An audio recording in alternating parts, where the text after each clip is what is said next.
মোহাম্মদ তাজুল ইসলাম, আপনাকে একটা প্রশ্ন জানতে চাচ্ছি আপনার কাছ থেকে, যে এই চেক ডিভিশনের মামলা দায়েরের সময় আদালতে তো অনেকগুলো ডকুমেন্ট উপস্থাপন করতে হয়, এই আবশ্যকীয় ডকুমেন্টগুলো কি কি? প্রথমত চেক ডিভিশনারের মামলা একটা দরখাস্ত বা একটা কমপ্লেন পিটিশনের মাধ্যমে সেটা কিন্তু সিআর মামলা হিসেবে বিজ্ঞ ম্যাজিস্ট্রেট আদালতে, চিফ জুডিশিয়াল ম্যাজিস্ট্রেট আদালত অথবা চিফ মেট্রোপলিটন এরিয়াতে চিফ মেট্রোপলিটন ম্যাজিস্ট্রেট আদালতে দায়ের হয়।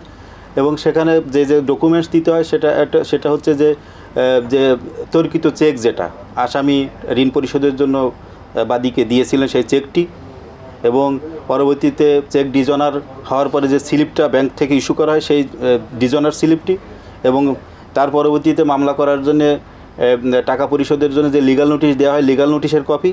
এবং লিগ্যাল নোটিশ আমরা জানি যে কয়েকভাবে দেওয়া যায়, সরাসরিও দেওয়া যায়, বাই পোস্টেও দেওয়া যায়, এবং বাই পোস্টে দেওয়ার সময় যে পোস্টাল এডি, যেটা অ্যাকনোলেজমেন্ট যেটা দেয়, রসিদ, এক কথায় পোস্টাল রসিদ, ওইটা দেখাইতে হবে না, মানে এটা রিসিভ কপি, যেটা রিসিভ কপি, পোস্টাল যদি পত্রিকায় বিজ্ঞাপনের মাধ্যমে যদি করা হয় সেখানে পত্রিকার কপি, বিজ্ঞাপন সহ যে।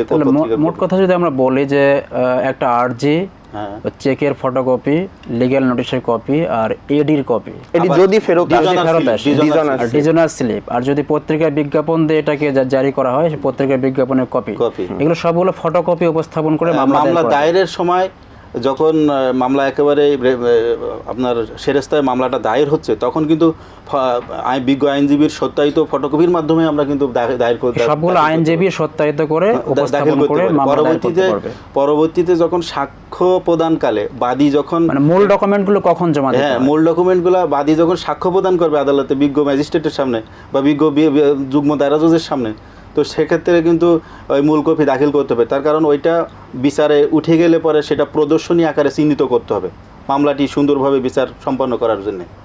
এই যে মূল কপিগুলো যে উপস্থাপন করা হলো, এগুলো কি আদালতে রায় হওয়ার পরে এগুলো কি ফেরতযোগ্য নাকি? এটা হ্যাঁ, এটা হচ্ছে যে যতদিন আপিল সম্পন্ন না হবে, মামলা একেবারে নিষ্পত্তি না হওয়া পর্যন্ত মূল কপিগুলো আদালতে থাকবে। পরবর্তীতে এটা, এখানে ধরেন আমি যদি টাকাটা পেয়ে যাই তাহলে তো চেকটা ফেরত নেওয়ার কোনো কোশ্চেন আসে না।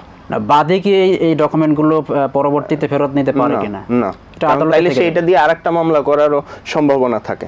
এজন্য মূল ডকুমেন্টগুলো আদালতের কাছে গচ্ছিত থাকবে। আর আরেকটা জিনিস একটু অ্যাড করতে চাই, সেটা হচ্ছে যে এই মামলার যে আরজি যেটা বললাম, এটার মধ্যে মহামান্য হাইকোর্ট ডিভিশনের একটা রিসেন্ট ডিসিশন আছে যে এটার মধ্যে অবশ্যই বাদীর এনআইডি নাম্বারটা উল্লেখ থাকতে হবে এবং এর একটা কপি সাথে দিতে হবে এবং মোবাইল নাম্বারও। মামলা দায়ের করার সময় অন্যান্য ডকুমেন্টের সাথে এনআইডি কপিটাও দিতে হবে। জি, এটা একটা ভেরিফিকেশন কপি থাকতে হবে, আরজির মধ্যে এনআইডিটা নাম্বারটাও লিখতে হবে আর কি। ধন্যবাদ।